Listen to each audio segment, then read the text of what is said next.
এই যে এই রাস্তাটি ভাঙার কারণে এই রাস্তা দিয়ে কিন্তু গাড়িগুলো নেওয়া আনা করতে পারে না। দেখতে পাচ্ছেন যে এখানে যে সমস্যাটা, কালভার্ট ভেঙে গেছে।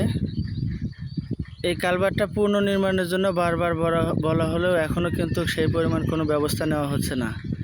তাই আমি অনুরোধ করব, এই ভিডিওটি আপনারা সবাই বেশি বেশি করে শেয়ার দিন, যেন রায়গঞ্জ উপজেলার ইউনো মহোদয়ের চোখে আসে এবং এই কালভার্টটি নির্মাণের জন্য সে উদ্যোগ গ্রহণ করেন। এটি হচ্ছে সিরাজগঞ্জ জেলার সলঙ্গা থানার ধুবিল ইউনিয়নের নইপাড়া গ্রাম। নইপাড়া থেকে বেতুয়া যাওয়ার জন্য যে একমাত্র প্রবেশ পথ, সেই প্রবেশ পথের রাস্তা এটি। এই যে দেখতে পাচ্ছেন এখানে মাছের রেণুপোনা তা কিন্তু এখানে রাখা আছে কারণ যে এখানে রাখতে নিয়ে যেতে পারতেছে না। বিলের মাঝে যেগুলো পুকুর আছে সেই পুকুরও কিন্তু এগুলো নিয়ে যেতে পারে না।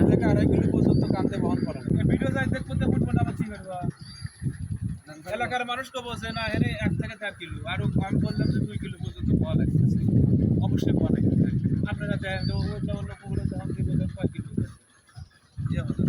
মাটি তো নাই। এই যে অবস্থাটি দেখতে পাচ্ছেন এখানে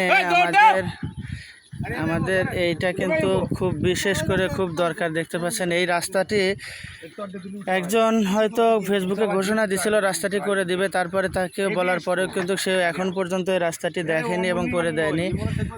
এগুলো আমি বলতেছি যে সবাইকে অনুরোধ করতেছি, এইটা ভিডিওটি একটু বেশি বেশি করে আপনারা শেয়ার দিন যেন এই রাস্তাটি হয়ে যায়। রাস্তাটির কিন্তু খুব দরকার, আমাদের এই রাস্তা যে আছে রাস্তাটির খুব দরকার। বেতুয়াতে গাড়ি পারাপার করার জন্য খুবই দরকার এই রাস্তাটি।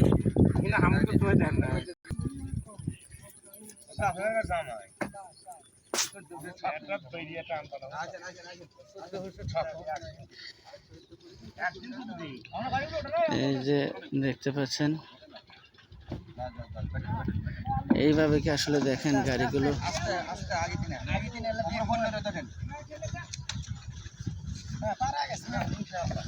আল্লাহু আকবার। এই যে গাড়িটা কিভাবে আসলো, গাড়িটা কিন্তু খুব কষ্ট করে পার হয়ে আসলো। এখানে কত কষ্ট করে গাড়ি নিয়ে আসা হলো, কত কষ্ট করে যে গাড়িটা নিয়ে আসা হলো দেখেন। এখানে এই যে এতগুলো লোক ধরে একটা গাড়ি পার করতে হয়। তাই অনুরোধ করবো আপনারা সবাই একটু বেশি বেশি করে শেয়ার দিন যেন এই রাস্তাটা অবশ্যই তাড়াতাড়ি মেরামতের উদ্যোগ গ্রহণ করেন এবং মেরামত করেন। তাহলে হয়তো এরকম